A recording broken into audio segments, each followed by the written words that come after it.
Salve, meus queridos, tudo bem com vocês? Bom, aqui quem tá falando é o professor Israel e hoje a gente vai começar com a nossa unidade 4, né, o nosso capítulo 4 do livro, que é com respeito à análise gráfica. Esse capítulo ele é muito interessante porque ele aborda os três primeiros que nós já trabalhamos, né? Trabalha bastante com as unidades, trabalha bastante com a velocidade, deslocamento, espaço, trabalha bastante com aceleração. Então, ele na verdade é uma forma de englobar todos esses três primeiros assuntos que nós já conversamos de uma maneira que para você processar melhor as informações que são passadas dos exercícios, né? Porque boa parte do que a gente trabalha, não só manualmente, né, resolvendo os exercícios de maneira mecânica, com os números, as equações, nós conseguimos transpor isso para os gráficos e ainda assim conseguir extrair muito mais informações que os exercícios podem nos dar. Então, ele é uma unidade bem interessante para a gente começar a trabalhar aqui e demanda muita atenção porque boa parte das pessoas não consegue interpretar um gráfico e as informações que ele possui. Então, muitos exercícios que aparentam ser difíceis, na verdade, as pessoas não conseguem por falta de interpretação ou estudo em cima do gráfico. E isso é normal, porque às vezes as pessoas tendem a deixar de lado os exercícios com gráfico por acharem realmente que são mais difíceis. Mas é tudo questão de você utilizar as ferramentas que a matemática proporciona pra gente e usar também a física, né? Fazer essa mesclagem dessas duas áreas, que aí você consegue resolver todos os exercícios possíveis. Antes de mais nada, eu vou passar para vocês uma revisão bem básica assim, de trigonometria, que é importante a gente trabalhar, né? A gente fortalecer as nossas bases.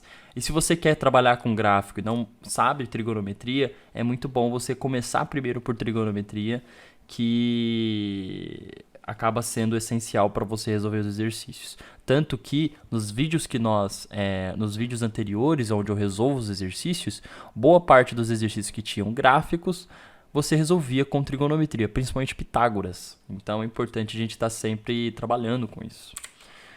Esse daqui é um triângulo retângulo, pessoal, e aqui a gente tem algumas informações básicas, né, do triângulo retângulo. A gente tem um ângulo θ aqui e um ângulo de 90 graus, onde nós temos aqui, ó, três retas, né, nesse caso, que são os catetos e a hipotenusa. Através desse triângulo retângulo, a gente estabelece três relações aqui do ângulo, né, desse ângulo θ. Seno, cosseno e tangente. São relações aqui trigonométricas muito importantes para a gente saber ter elas decoradas, né? Entendidas aqui, para a gente conseguir trabalhar da melhor maneira possível quando observar um triângulo retângulo. Tá? Esse daqui ele é o círculo trigonométrico. Né? São algumas relações básicas que a gente precisa entender quando a gente trabalha com os ângulos aqui. É legal a gente ter esse círculo trigonométrico porque a gente consegue observar essa relação aqui dos valores entre os senos e os cossenos. Como assim? Quando a gente pega um ângulo entre 0 e 90 graus, ó, 0 e 90 graus. Então a gente pega essa primeira parcela aqui, esse nosso primeiro quadrante. O círculo trigonométrico, assim como o eixo cartesiano, ele também é dividido em 4 quadrantes. Então eu tenho o primeiro, eu tenho o segundo, eu tenho o terceiro e eu tenho o quarto quadrante. Quando a gente pega essa primeira parcela aqui, a gente tem valores do seno positivo. Ó, tudo positivo aqui do seno. E o cosseno também é positivo. Ó, cosseno de θ maior que zero, para 0,90. E a tangente também é positiva, porque a tangente ela é uma reta aqui tangente ao nosso círculo trigonométrico. Acabou não sendo colocado aqui nessa imagem. Mas o que acontece quando a gente passa de 90 e vai para 180? Ora, o nosso seno continua sendo positivo. O cosseno ele já deixa de ser positivo para ser negativo e a tangente também deixa de ser positiva, né? Acaba sendo negativa. Por que acontece isso? Quando a gente pega esses dois eixos x e y, quando a gente trabalha com o círculo trigonométrico, o eixo y é relacionado a seno e o eixo x é relacionado a cosseno. Então é o cosseno de x e o seno de y. Né? Quando a gente está trabalhando com valores no primeiro quadrante, ó, toda essa parcela aqui, o primeiro e o segundo quadrante, para o seno, né, ele vai ser sempre positivo, tanto no primeiro quanto no segundo quadrante. Por quê? Porque como ele é a nossa reta vertical, ele sempre apresentará valores positivos, não importa onde ele esteja, se ele está no segundo ou no primeiro quadrante. Quando a gente trabalha com o cosseno, a situação já é diferente, porque o cosseno é a nossa reta, ó, é nosso eixo horizontal, né? Nosso eixo horizontal, o zero está aqui, então tudo que é positivo está nesse primeiro quadrante, e tudo que é negativo está no segundo quadrante. Tudo que está negativo também segue para o terceiro quadrante, e tudo que está positivo, olha, só volta a ser positivo no quarto quadrante. Olha só que diferente, né? Diferente do seno, onde tudo que é positivo está entre o primeiro e o segundo quadrante. E tudo que é negativo no terceiro e no quarto quadrante. Então, como a gente trabalha com essas relações trigonométricas, é muito importante para a gente. E aqui a gente tem os arcos notáveis. É chamado de arcos notáveis porque são os arcos que mais aparecem aqui, né? Os professores de matemática podem aprofundar muito melhor essa relação para vocês, mas são os 3 arcos principais que a gente precisa ter noção e entender porque são os arcos que aparecem nos exercícios e geralmente eles não passam o valor. São arcos que eles não passam o valor, você tem que ter esse valor anotado na sua cabeça, você tem que ter esse valor entendido, como que montar a tabelinha, como que você desenvolve ela, tá? Tudo bem? A partir disso, a gente pode seguir para mais uma outra parte, que é as funções de primeiro grau, né? A função de primeiro grau é todo tipo de função que pode ser escrita nessa fórmula aqui, ó. Y é igual a x mais b. E ela tem essa construção aqui. Ela tem essa construção de reta. Ela é uma reta, porque acaba ligando 2 pontos. Quando você tem 2 pontos, ele sempre vai gerar uma reta, tá? Quando a gente analisa esse nosso gráficozinho aqui, o A é o nosso coeficiente angular da reta, é essa porção, né? Essa razão entre y e x. O coeficiente angular é sempre a razão de y sobre x, né? A diferença, né? A variação de y sobre x, né? Que vai representar essa inclinação aqui, né? Através do ângulo. E B é o coeficiente linear da reta, ó. O A é o nosso coeficiente angular e B é o coeficiente linear da reta, tá? O que acontece o que a gente consegue extrair de duas relações aqui quando a gente trabalha? Quando x é igual a zero, nós temos que a reta corta o eixo y no ponto 0 e B. Pessoal, para construir um gráfico, a gente sempre trabalha com pares ordenados. Um parzinho de x e y e outro ponto, né, que é um parzinho também de x e y. Os pontos são feitos aos pares, tá bom? É sempre um par em x, é sempre um ponto em x, né? Uma coordenada em x e outra em y. É igual batalha naval. Você precisa gerar um par de ordenadas, né? Um par de coordenadas para construir um ponto no gráfico. Então, quando a gente trabalha com com x igual a zero, né? A gente faz igual a zero aqui. Nós temos que a reta, né? A vezes zero é zero. Então, a reta corta o eixo y no ponto B. O ponto B, então, nesse caso, né? Aqui, ó, a gente pode ver, é o nosso coeficiente linear da reta. Tá? É onde a reta corta o eixo y. Tá? Desculpa, onde a reta corta o eixo. Tá? Onde a reta corta o eixo y. O que acontece quando y é igual a zero? Y é igual a zero, a gente vai descobrir a raiz da nossa equação. Ou seja, é onde ela corta o eixo o x. Se quando o x é igual a zero, a gente descobre quando a reta corta o eixo y. Quando o y é igual a zero, a gente descobre onde a reta corta o eixo x. Então, ela não está escrita aqui, mas ela vai cortar o eixo x no ponto menos b sobre a, que é aqui para esse lado negativo aqui. Percebam que a reta está vindo para esse ponto. Tá? Quando a gente trabalha com... quando a gente pega esses nossos 2 pontos aqui, P1 e P2, né, e substitui nas nossas contas, né, faz o ponto P1, vai ficar y igual a x1 mais b, e o P2, x2, y2, a gente tem aqui a nossa segunda equação. Quando fazemos a diferença entre esses 2 pontos, a gente chega nessa relação aqui do A, que o A, né, que eu falei para vocês, é a razão, né, da diferença entre o ponto y e o ponto x. Então, o coeficiente angular acaba sendo isso. E se a gente trabalhar com trigonometria, né, a gente tem aqui um triângulo retângulo. Ou seja, a gente tem um ângulo θ aqui, nós temos um ângulo de 90 graus aqui, nós temos os catetos oposto ao ângulo, o cateto adjacente ao ângulo e nossa hipotenusa.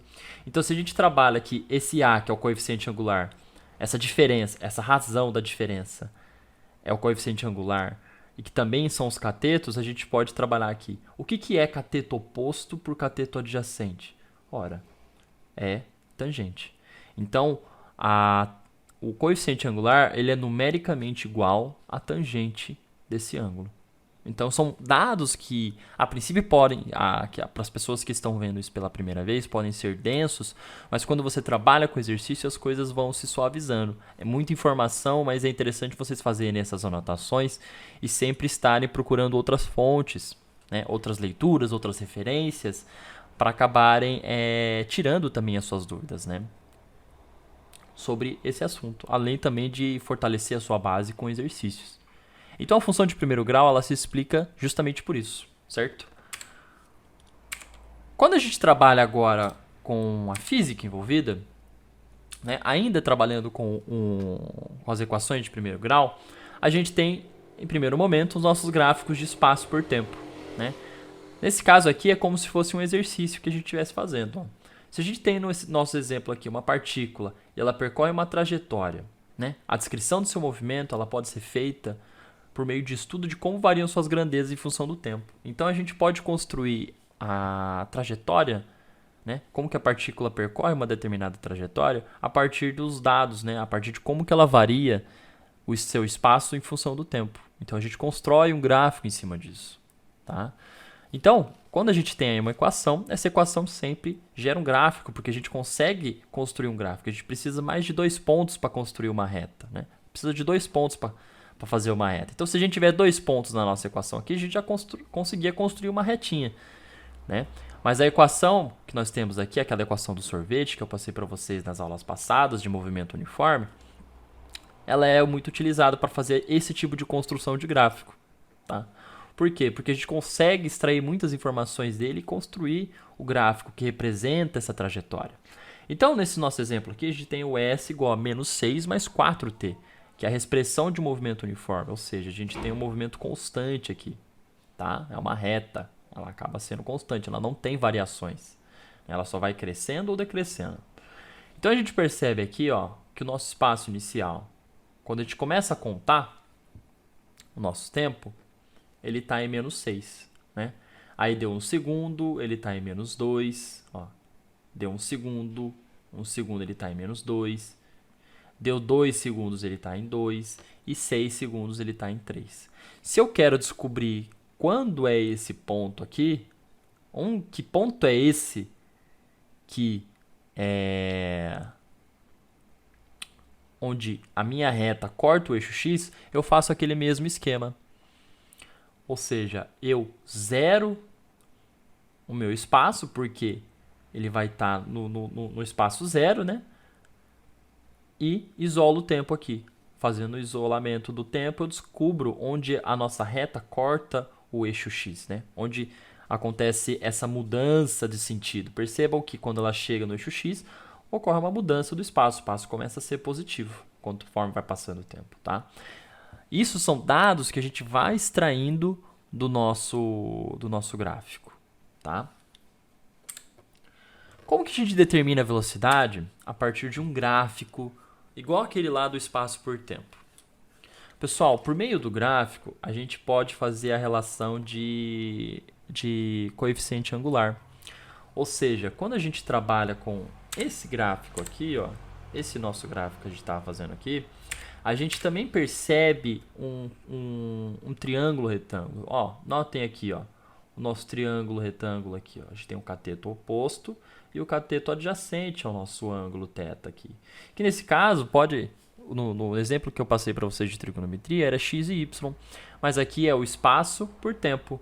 Ora, se a gente pega a relação da tangente aqui, ó, nesse nosso triângulo, tangente é cateto adjacente, cateto oposto por cateto adjacente.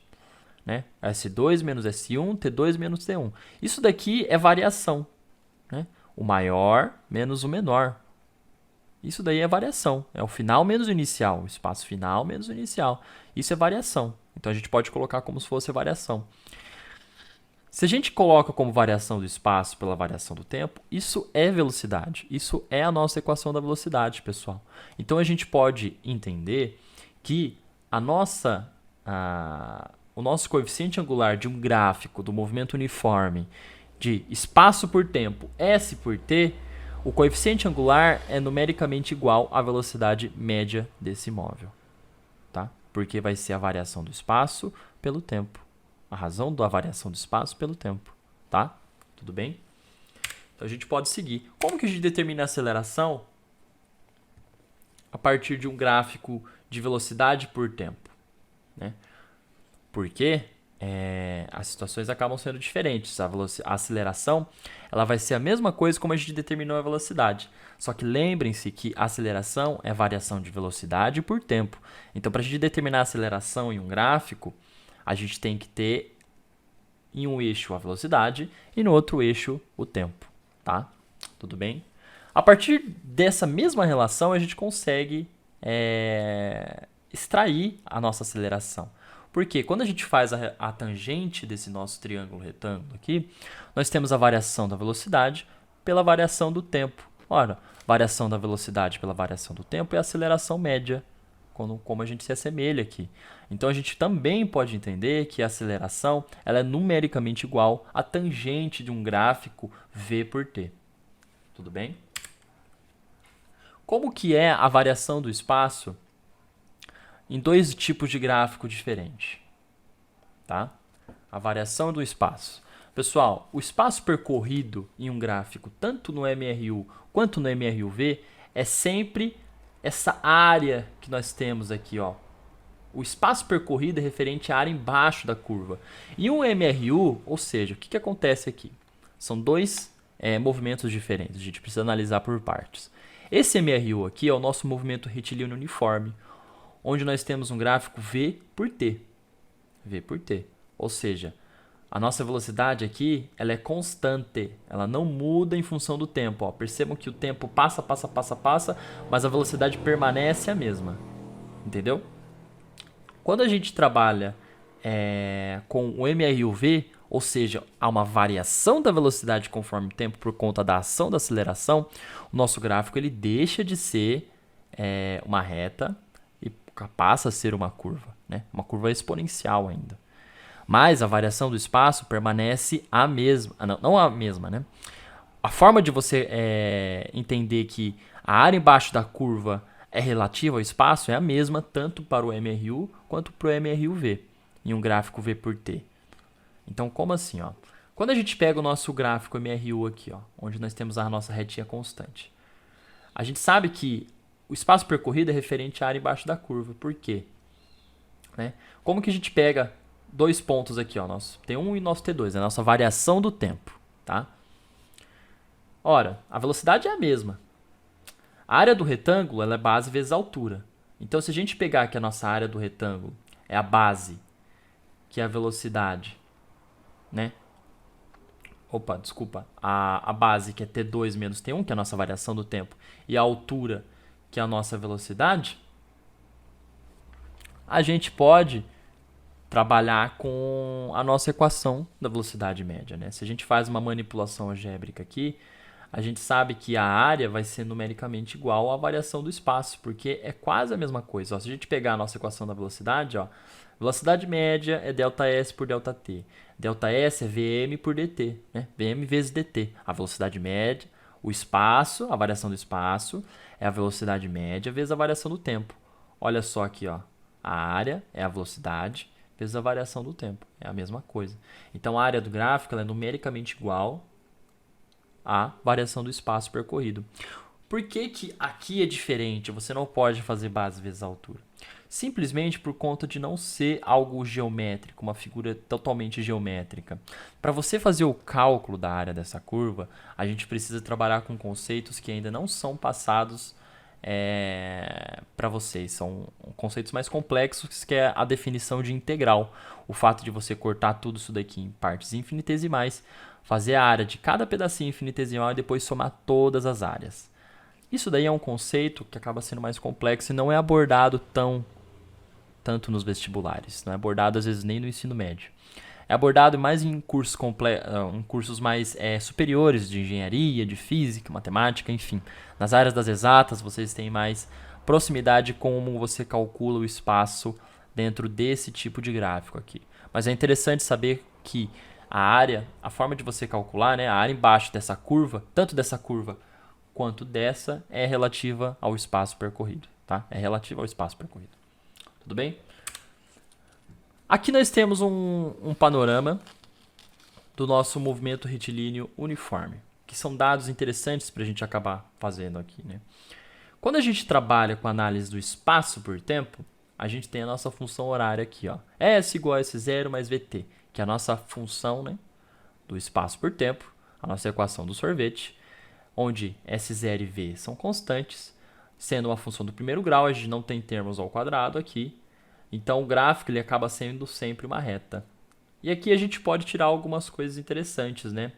As formas como você pode observar esse gráfico, ele sempre vai acabar sendo uma reta, por ser uma equação de primeiro grau, né? Só que a gente pode ter variações desse gráfico. Esse gráfico pode começar com um espaço diferente de zero, pode começar com espaço inicial zero, pode começar com espaço menor que zero, e todas essas diferenças afetam na nossa velocidade. Se a gente tem uma velocidade positiva maior que zero, o movimento é progressivo e a função é crescente, ou seja, ela vai crescendo em função do tempo. Ó.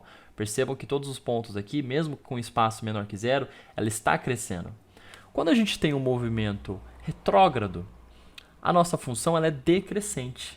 Então, o que acontece? Ela vai diminuindo, ela vai decrescendo em função do tempo. Percebam que nessa segunda situação aqui, ela só está diminuindo em função do tempo.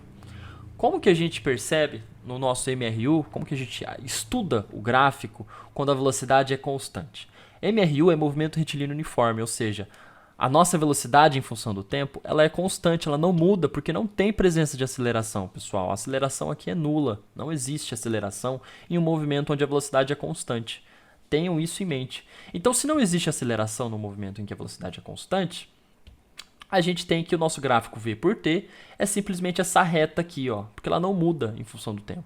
Ela vai ser uma reta positiva se o movimento for progressivo. E vai ser uma reta abaixo de zero, uma reta negativa, se o movimento for retrógrado. E como que é a análise do gráfico de aceleração por tempo? Ora, eu falei que não existe aceleração. A aceleração ali é zero. É nula, porque o movimento ele é constante, a velocidade ele é constante. Então, o gráfico de aceleração por tempo vai ser sempre igual a zero aqui, não importa o tempo que passe, tá bom? Aqui temos um resuminho nosso aqui. Pessoal, essa aula que eu estou montando aqui para vocês, ela já é em cima do livro, ela é em cima do nosso livro texto, tá? A primeira unidade, a primeira parte, frente 1, capítulo 4, todas essas imagens aqui eu estou retirando do nosso livro, tá? Para ficar mais fácil para a gente conseguir trabalhar, ficar mais próximo de vocês a esses conceitos, tá? Vamos lá. O que acontece quando eu tenho um movimento retilíneo uniformemente variado? Ou seja, diferente do nosso anterior, a gente tem uma variação da velocidade aqui. A nossa velocidade cresce em função do tempo por conta da presença da aceleração. Percebam que nessas duas equações, tanto do sorvetão quanto da vovó até, a gente tem a presença da aceleração aqui. O fato da aceleração estar aqui modifica a nossa velocidade e transforma ela numa função de segundo grau. Ou seja, a gente não tem mais uma reta como tinha no espaço por tempo, no gráfico de espaço por tempo. Nós temos uma função parabólica, ou seja, ela constrói uma parábola. Então, nós temos vários valores aqui. Ela cresce exponencialmente em função do tempo. Tá bom? Quando a gente trabalha com a nossa equação do sorvetão aqui e constrói um gráfico S por T, a gente tem que analisar duas coisas aqui. Ó. Primeiro, vamos construir esse gráfico nosso aqui. Quando a aceleração ela é positiva, nós temos aqui a nossa concavidade da nossa parábola para baixo. Concavidade é essa curva aqui, né? Essa bordinha que nós temos aqui. A concavidade está para baixo, a aceleração ela é positiva. Se a concavidade é para cima, a aceleração ela é negativa em função do tempo. A partir daqui, nós podemos dividir o movimento em duas etapas. Até esse ponto TP aqui, nós temos aqui o S, ou seja, o nosso espaço ele é decrescente, a velocidade é menor que zero e o movimento é retardado. Tá? Quando nós temos, a partir desse TP, após esse TP, né, nós temos a mudança do movimento, igual na queda livre. Como assim? Quando nós fazemos um lançamento de bolinha para cima, ela chega até o ponto máximo, até a altura máxima dela, e depois faz uma inversão do movimento. Ela chega no ponto máximo onde a velocidade dela é zero, que ela pode atingir, e depois faz a mudança do movimento para retornar. Aqui é a mesma coisa, houve a inversão do movimento aqui, ela está descendo, descendo, descendo, acontece o ponto máximo dela aqui, que é o V igual a zero, e depois ela começa a subir. Então nós temos aqui que o S é crescente, o V é maior que zero e o movimento é acelerado. Isso daqui é como se fosse a relação da nossa bolinha sendo jogada. Tá? Esse daqui acaba sendo um movimento de queda livre, né? De você estar junto. Se você tem o movimento a favor da aceleração, junto com a aceleração, o seu movimento é acelerado. Se você tem a sua velocidade numa situação diferente com a aceleração, em valores contrários com a aceleração, o seu movimento é retardado. Se o sentido da velocidade está diferente da aceleração, o movimento é retardado. Se o sentido da velocidade está a favor da aceleração, o movimento é acelerado. São coisas que a gente precisa notar aqui, tá? Quando a gente pega o nosso segundo ponto aqui, a nossa segunda relação de aceleração é negativa, ela é menor que zero, nós temos aqui, nesse nosso primeiro gráfico, nessa primeira metade aqui, o S é crescente, né? Ele está crescendo em função do tempo. E nós temos a velocidade maior que zero. Então o movimento é retardado porque ele está contra a aceleração. Nesse caso aqui é como se nós estivéssemos jogando a bolinha para cima. A partir do momento do TP, onde ocorre a inversão do movimento, ou seja, ela atinge o ponto máximo dela e ocorre a inversão do movimento, nós temos um decrescimento do espaço, ou seja, o espaço vai diminuindo. Nós temos uma velocidade negativa, né, menor que zero, porque ela está contra o movimento, contra o sentido do movimento, no caso, e o movimento é acelerado. Por que o movimento é acelerado? Porque tanto a velocidade quanto a aceleração elas estão no mesmo movimento. Então, como eu falei anteriormente, se a velocidade está no mesmo sentido da aceleração, é acelerado. Se está em sentidos contrários, é retardado. Como que a gente analisa o gráfico de velocidade por tempo de uma função como a da velocidade aqui? Nós também temos uma reta e a partir disso nós conseguimos calcular a velocidade instantânea do nosso móvel. Tá? A gente tem aqui que, para qualquer ponto que a gente fazer a relação de coeficiente angular, né, fazer a variação de velocidade por tempo, a gente consegue descobrir a aceleração. Porque a aceleração, nesse caso, é constante. Quem vai mudar em todos esses exercícios de MRUV, pessoal, é a velocidade. A aceleração ela é constante, ela não muda. Quem vai mudar é a velocidade, no caso. A velocidade que vai ser... que vai variar. Por isso que S por T aqui a gente consegue calcular a velocidade. Por isso que ela é uma função exponencial. Por isso que ela é uma parábola. Em um gráfico de V por T, a aceleração ela é constante. E aqui a gente faz o mesmo recorte que a gente tem no nosso exercício anterior, né? No nosso slide anterior. Quando a gente tem, nesse primeiro recorte aqui, onde a aceleração é maior que zero, a função ela é crescente. Então, a gente tem na nossa primeira metade aqui, antes do nosso TP, que é nosso ponto de teste aqui, o seguinte, que a nossa velocidade é menor que zero, ela está crescendo, e a aceleração é maior que zero. Olha só, quando a velocidade tem sentido diferente da aceleração, o movimento é retardado. Olha só que diferente, é interessante notar isso. Quando ocorre a passagem do TP, que é o nosso ponto de teste aqui, ela vai crescendo, ela está crescendo, crescendo, crescendo, e ela já é positiva. Aí nós temos a velocidade maior que zero e a aceleração maior que zero. O movimento é acelerado. Quando nós temos a velocidade no mesmo sentido da aceleração, o movimento é acelerado. A aceleração aqui ela é numericamente igual à tangente, porque se a gente fazer a variação desses dois pontos aqui, de v por t, a gente tem a nossa aceleração e ela é constante. Mesma coisa aqui, ó. Se a aceleração for menor que zero, a função é decrescente. Mesma coisa, ó. Velocidade diferente da aceleração, com sentido diferente da aceleração, o movimento é retardado, ó. Tá diminuindo, decrescendo, decrescendo, decrescendo. A velocidade está positiva aqui, mas a aceleração ela tá em movimento contrário, tá? Sentido contrário. Então tá decrescendo, o movimento é retardado. A partir do momento que passa o nosso ponto de teste aqui, elas passam a ter o mesmo sentido, o movimento acaba sendo acelerado. Como que é o gráfico de aceleração por tempo? Lembra do nosso gráfico anterior de velocidade por tempo? Ou seja, quem vai mudar é a velocidade. Lembrem-se sempre disso. A velocidade é quem muda num gráfico, num movimento retilíneo uniformemente variado. É a velocidade quem muda. A aceleração ela é constante. Se ela é constante, ela não muda em função do tempo. Ela permanece a mesma. Se ela é positiva, ela vai ter valores somente positivos. Se ela é negativa, ela somente terá valores negativos. Tá? A partir de toda essa abordagem que a gente faz aqui, a gente pode trabalhar com alguns exercícios. Esses daqui são exercícios que caem em alguns vestibulares. Eu escolhi esse daqui da Federal de Minas Gerais e escolhi esse daqui da VUNESP, que é pra gente começar a trabalhar e ter uma base em cima disso daí, tá? Esse primeiro nosso exemplo aqui, esse primeiro exemplo. Uma pessoa, ela parte do ponto P e vai até um ponto Q e volta ao ponto P, deslocando-se em linha reta em movimento aproximadamente uniforme. O gráfico da posição X, em função do tempo t, que melhor representa esse movimento, é... Beleza. Como que a gente vai analisar aqui? Batendo o olho, né, a gente pode pensar que poderia ser esse. A letra C ou a letra D, porque melhor representa, ó, porque tem seta de indo e seta de voltando. Mas a gente tem que entender que é o gráfico da posição por tempo. Ou seja, conforme ele vai andando, o tempo vai passando, pessoal. Ele não vai voltar aqui. Se a gente pegar tanto esse gráfico quanto esse gráfico, a gente percebe que ele vai e volta. Não tem como ser esse daqui. Porque a gente precisa entender que ele vai até o ponto final, ou seja, são dois pontos que ele... 3 pontos, né? Porque ele retorna ao ponto inicial.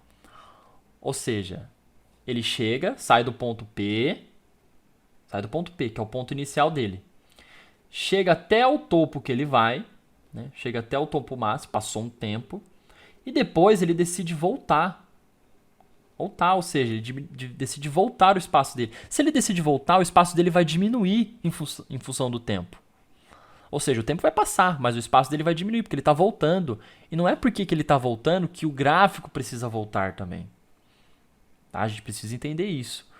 Então, só de ter esse pensamento, a gente já elimina essas opções aqui e ficaria o nosso B e o nosso C. Desculpa, o nosso B e o nosso A. Esse daqui não faz sentido porque ele não faz esse retorno, né? Ele não volta para o espaço inicial aqui. Ou seja, ele começa no espaço, vai e termina num espaço maior. Não faz sentido esse espaço. Ele precisa voltar para onde ele começou. Esse gráfico também não faz sentido. Por eliminação, já seria a nossa letra A. Mas como que a gente analisa a nossa alternativa A aqui? Ó, ele começou no ponto P aqui, ó. Começou no ponto P. Comecei a cronometrar. Comecei a contar o tempo. Fui, caminhei. Cheguei no meu ponto máximo, que é o ponto Q. Agora eu vou voltar. Não é porque que eu vou voltar que eu tenho que fazer esse mesmo caminho. Por quê? Porque meu gráfico é sobre o tempo. O tempo está correndo ainda. Então, para mim voltar, para a gente acabar voltando, né, para a gente diminuir esse espaço, a gente tem que seguir o nosso caminho do gráfico aqui. Entendeu? E se eu quisesse voltar de novo para o ponto Q? Ora, segue de novo. Se eu quisesse voltar de novo para o meu ponto anterior, volta. Porque a gente tem que voltar para o nosso ponto zero. Não é porque que a gente voltou para a origem que tem que ser de volta na nossa origem aqui. A gente chegando no nosso ponto, no eixo aqui, onde y, né, onde o x aqui vai ser igual a zero, o espaço vai ser zero, a gente já voltou para a nossa origem. A única diferença é que o tempo correu. o tempo está contando. Então, seria a nossa alternativa A, de você acertou. É a letra A, tá bom? Esse nosso segundo exemplo aqui, ele é um exercício da VUNESP, e ele fala o seguinte, ó. O gráfico mostra como varia a velocidade de um móvel em função do tempo, durante parte de seu movimento. Então, nós temos aqui um gráfico de velocidade por tempo, ou seja, nós temos uma velocidade que ela está no valor alto e está diminuindo em função do tempo. Tá? Nós temos um decréscimo da velocidade aqui. Se a gente for analisar as alternativas, qual delas vai ser a nossa alternativa certa? Uma esfera que desce por um plano inclinado e continua rolando por um plano horizontal? Uma criança deslizando no escorregador de um parque infantil? Uma fruta que cai de uma árvore? A composição de metrô que se aproxima de uma estação e para? Ou a bala no interior do cano de uma arma logo após o disparo? Vamos fazer as eliminações. Uma esfera que desce por um plano inclinado e continua rolando por um plano horizontal. Pessoal, como que a gente analisa esse gráfico? A gente percebe que ele está com uma velocidade, a velocidade está decrescendo e do nada a velocidade zera por um determinado tempo. Se a velocidade zerou, ele não está em movimento, pessoal, ele está em repouso. Então não é a letra A, porque ela continua rolando por um plano horizontal. A velocidade aqui é zero nesse ponto e ela fica por um tempão. Então, não pode ser. Uma criança deslizando no escorregador de um parque infantil? Esse não pode ser também, porque ela para por um determinado tempo aqui. Ele vai começar com uma velocidade, a criança vai descer com uma velocidade, aqui ele já pega com uma determinada velocidade, ela não está decrescendo, a criança vai ganhar velocidade e depois vai parar. Teria que ser um outro gráfico, um gráfico de função crescente. Tá? Uma fruta que cai de uma árvore? Ora, poderia ser também, mas ela também ganharia velocidade. Seria um gráfico de ganho de velocidade, é um gráfico de queda livre. Não corresponde a esse, onde ela decresce, ela perde velocidade. Ela estaria diminuindo a velocidade. Não pode ser uma fruta que cai de uma árvore. A composição de metrô que se aproxima de uma estação e para? Olha, pode ser. Grande chance de ser. Vamos analisar a nossa letra E aqui, ó. A bala no interior de um cano de uma arma logo após o disparo? Olha, esse daqui também não pode ser porque ela vai ganhar velocidade também. Ela vai ganhar velocidade, depois vai bater em algum ponto e vai parar. Então seria a nossa letra D, por quê? Quando a gente está com a nossa composição de metrô, o metrô está lá na sua velocidade. E o nosso exercício ele fala que é durante uma parte de seu movimento. Então, durante uma parte do movimento, a composição do metrô, antes de parar, né, antes de ver a parada, ela começa a iniciar o processo de desaceleração. Ela vai vai diminuir a aceleração e, consequentemente, vai diminuir a velocidade. Ele vai diminuir a velocidade em função do tempo até chegar no ponto zero, ou seja, até ele parar, e de lá ele fica parado um tempo, né, até as pessoas entrarem e assim ganhar velocidade novamente e continuar seu movimento. Então, esse exercício da VUNESP aqui seria a nossa letra D de dado. De você acertou também essa, né? D de dado aqui, tá bom? Pessoal, é isso a nossa aula de hoje. Eu queria agradecer a vocês pela paciência. Façam suas anotações, façam as listas, porque eu já tinha mandado a lista 3 relativa à aceleração, né? Eu vou mandar o vídeo dela para vocês, resolvendo alguns dos exercícios, mas eu queria que vocês fizessem, tirassem suas dúvidas, façam, se aprofundem, se acharem a lista fácil, se aprofundem mais nos exercícios do livro. Existem muitos exercícios lá que vocês podem fazer, que vocês podem resolver e acabar se aprofundando cada vez mais nos estudos. Não vai demorar muito para também sair uma lista relativa a essa nossa aula. Então, continuem seus estudos, tirem suas dúvidas, façam suas anotações e a gente se encontra na nossa próxima aula. Tudo bem? Abraços e bons estudos.